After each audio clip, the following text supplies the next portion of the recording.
रामगढ़ विधानसभा उपचुनाव में भाजपा ने पूरी ताकत झोंक रखी है। वन मंत्री संजय शर्मा लगातार रामगढ़ में पड़ाव डाले हुए हैं। इसी कड़ी में Sanjay Sharma state wild life board standing committee की बैठक लेने जयपुर पहुंचे। इस दौरान उन्होंने एसोसिएट एडिटर निर्मल तिवारी से खास बातचीत की है, सुनिए। विधानसभा के उपचुनाव की तैयारी दोनों ही पार्टियों के स्तर पर जबरदस्त तरीके से की जा रही है, लेकिन जिस तरह से चूंकि सूबे में भाजपा की सरकार है तो निश्चित तौर पर भाजपा ये चाहेगी कि उपचुनाव की जो 7 सीटें हैं उन पर उसको विजयी प्राप्त हो, ताकि आम जन को तो फायदा मिले, क्योंकि जब डबल इंजन की सरकार होती है, कड़ी से कड़ी जुड़ती है, तो निश्चित तौर पर विकास भी बहुत ज़्यादा होता है। रामगढ़ सीट भी इसी तरह से एक प्रतिष्ठित सीट है। हमारे साथ इस समय मौजूद हैं सूबे के वन और पर्यावरण राज्य मंत्री संजय शर्मा जी। संजय जी, बहुत लंबे समय से देख रहा हूं कि आप लगातार रामगढ़ में आपकी सक्रियता रही है, किस तरह का रहा? और चूंकि मुख्यमंत्री भी बीच में वहां पर पहुंचे थे, नामांकन रैली भी जबरदस्त तरीके से देखने को मिली, आप और गौतम कुमार जी तमाम जो लोग हैं पूरी ताकत झोंक रही है, क्या लगता है और किस तरह के समीकरण वहां दिखाई देते हैं? देखिए, हम रामगढ़ विधानसभा के उपचुनाव की बात करें तो जिस प्रकार से पार्टी के शीर्ष नेतृत्व ने वहाँ के आम जन के और कार्यकर्ताओं के कहने से जो टिकट का वितरण किया है, सुखवंत सिंह जी को टिकट दी है, निश्चित रूप से कार्यकर्ताओं में उत्साह है। और नामांकन रैली में माननीय मुख्यमंत्री जी का वहाँ पहुँचना, माननीय प्रदेश अध्यक्ष जी का वहाँ पहुँचना, कार्यकर्ताओं में एक विशेष उत्साह का संचार हुआ और आम जन में भी उसका अच्छा संदेश गया है। और मुझे पूरा विश्वास है कि आने वाले समय में जो 13 तारीख मतदान की तिथि है, उस दिन अधिक से अधिक मतदान आम जन रामगढ़ के विकास के लिए, रामगढ़ में शांति की स्थापना के लिए, हर वर्ग को काम मिले उसके लिए और एक सुशासन की कल्पना को लेकर के रामगढ़ की जनता चुनाव लड़ रही है।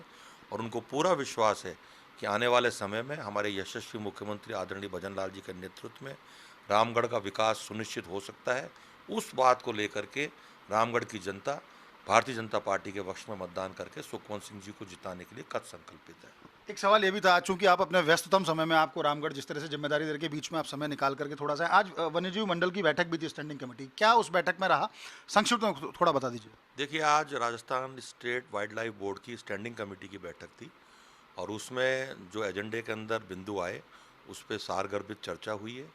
और उसके बारे में अधिक जानकारी के लिए आदरणीय पीके उपाध्याय जी आपको बता पाएंगे।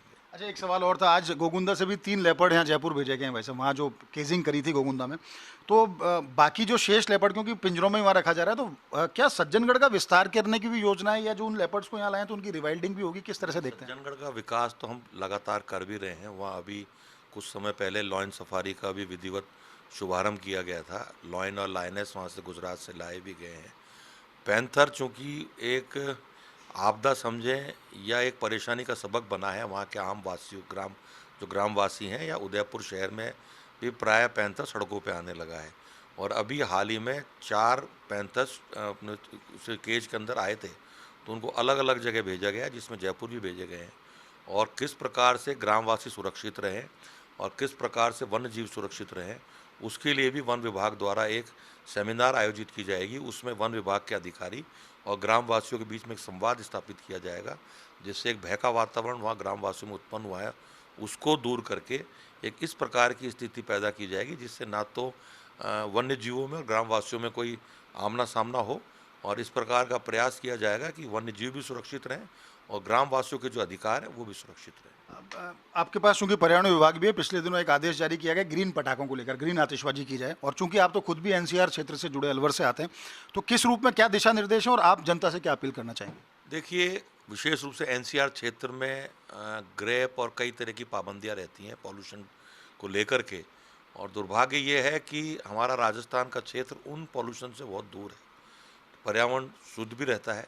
लेकिन दिल्ली में जब प्रदूषण के कारण पाबंदियां लगती हैं, क्योंकि हम एनसीआर क्षेत्र में रहते हैं, तो तमाम पाबंदियां हमारे ऊपर भी लग जाती हैं।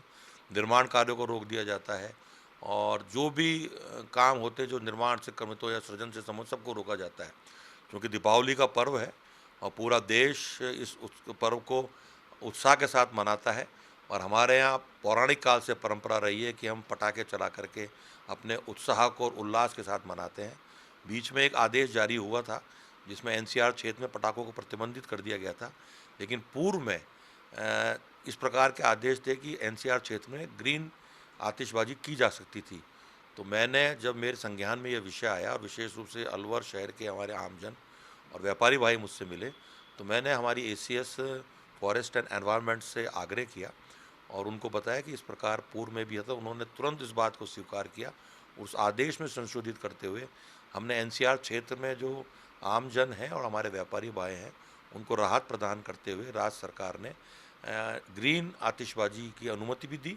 उसमें एक समय सीमा तय करी है, 8 बजे से 10 बजे तक की समय सीमा है, क्योंकि हम सब लोग चाहते हैं कि हमारा क्षेत्र प्रदूषित ना हो, पर्यावरण शुद्ध रहे, लेकिन पटाखे भी चलें, ये भी हम सब चाहते हैं। इसके लिए राज्य सरकार ने आगे बढ़ कर के पहल करी और उसमें शिथिलता बरती। अच्छा, एक चूंकि दीपोत्सव आज शुरू हो गया तो जनता को, प्रदेशवासियों को क्या संदेश देंगे? शुभकामनाएं आपकी तरफ से। देखिए, मेरी ओर से और विशेष रूप से भारतीय जनता पार्टी परिवार की ओर से राजस्थान के सभी आमजन को दीपावली के पावन पर्व पर बहुत सारी बधाई और बहुत सारी शुभकामनाएं आपके चैनल के माध्यम से देना चाहूँगा, आपको विशेष रूप से देना चाहूँगा। और परमपिता परमात्मा के श्री चरणों में, भगवान श्री राम के श्री चरणों में एक ही निवेदन करना चाहूँगा कि हम पर उनकी कृपा सदैव बनी रहे और हमारा राज्य दिनों दिन तरक्की करे, उत्तरोत्तर तरक्की करे।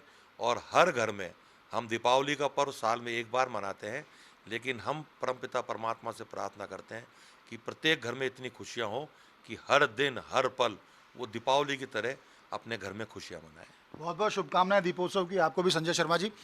देखिए, संजय शर्मा जी ने साफ तौर पर कहा कि रामगढ़ उपचुनाव की बात करते हैं राजस्थान की 7 सीटों पर, तो आप दावा करते हैं कि चूंकि भाजपा जिस तरह का काम कर रही है प्रदेश में, जिस तरह से मुख्यमंत्री भजनलाल शर्मा के नेतृत्व में काम होगा, निश्चित तौर पर आप जीत के प्रति आशान्वित हैं।